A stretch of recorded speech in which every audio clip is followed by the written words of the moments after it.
Steven was working in Central Park. He stopped 3 young boys from stealing a bicycle. One of the boys stood over Steven and shot him 3 times. Once in the hand, once in the neck, and once in the eye.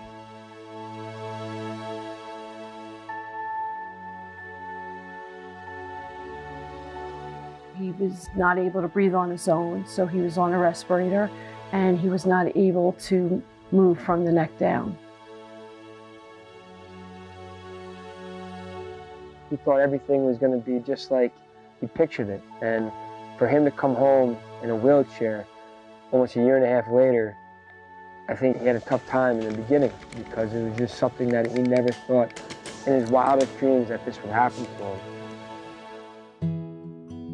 I kissed his forehead, he would kiss my forehead, and then we rub our foreheads together and we would just look each other in the eye, and we used to do that a lot because the hug was taken away from us. My father was my best friend. He was my leader. He taught me a lot about life. He gave me my values, and he gave me all the love that he had. And I was extremely blessed to call him my dad.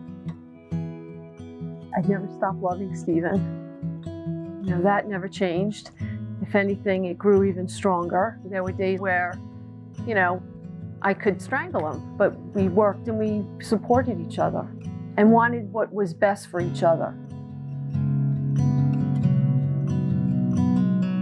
I read what Steven spoke with a friend, and they put together words that Steven wanted to express to everybody about what he wanted to do, and that was to forgive the young boy who shot him. My father truly believed in forgiving the young boy that shot him, and he never questioned that. He believed that love was the way and forgiveness was an act of love.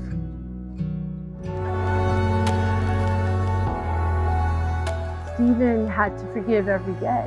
You know, Steven had to live, you know, with being a quadriplegic on a respirator, and it wasn't easy. And Steven every day forgave in order for him to go on. It's extremely tough to forgive. It's a daily act that you have to commit yourself every day. You can't do it just one time and be like, oh, that's it. And to wake up and realize he's not here anymore because a young boy shot him so long ago, it's tough. And that's why I wake up every day, I think about it, I pray on it.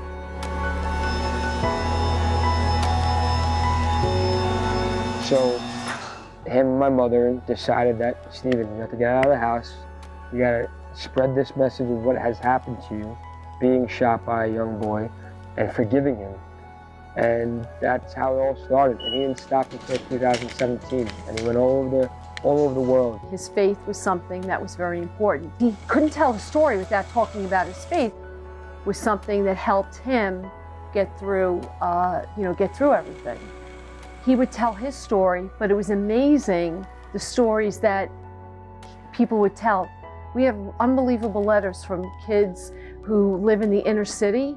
They wrote letters to him saying, if you could forgive the young boy that shot you and you're not able to, you know, hold your wife or play ball with your son, I can forgive the person that did this to me.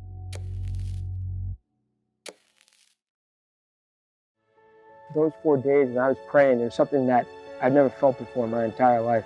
You know, I made everybody go into his hospital room and pray next to him, and we'd play music, and I truly believed that there was something, you know, something higher, a higher being was in that waiting room and in Dad's room.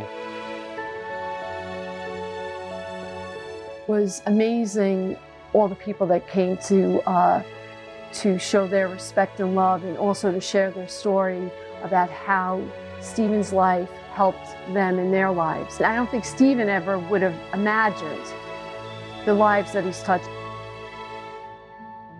And there's times I feel something that I've never felt before, you know, and I think it's, you know, it's him telling me, pointing me in the direction that, you know, he was always wanting me to go to as a father. Like, you know, he's here, you know, and those are special times because I feel there's a purpose then for me in particular, and that he's trying to tell me to get things done.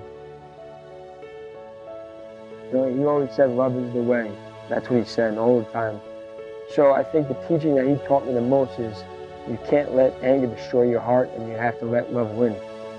The saying that Connor wants on Steven's headstone is, love is the answer.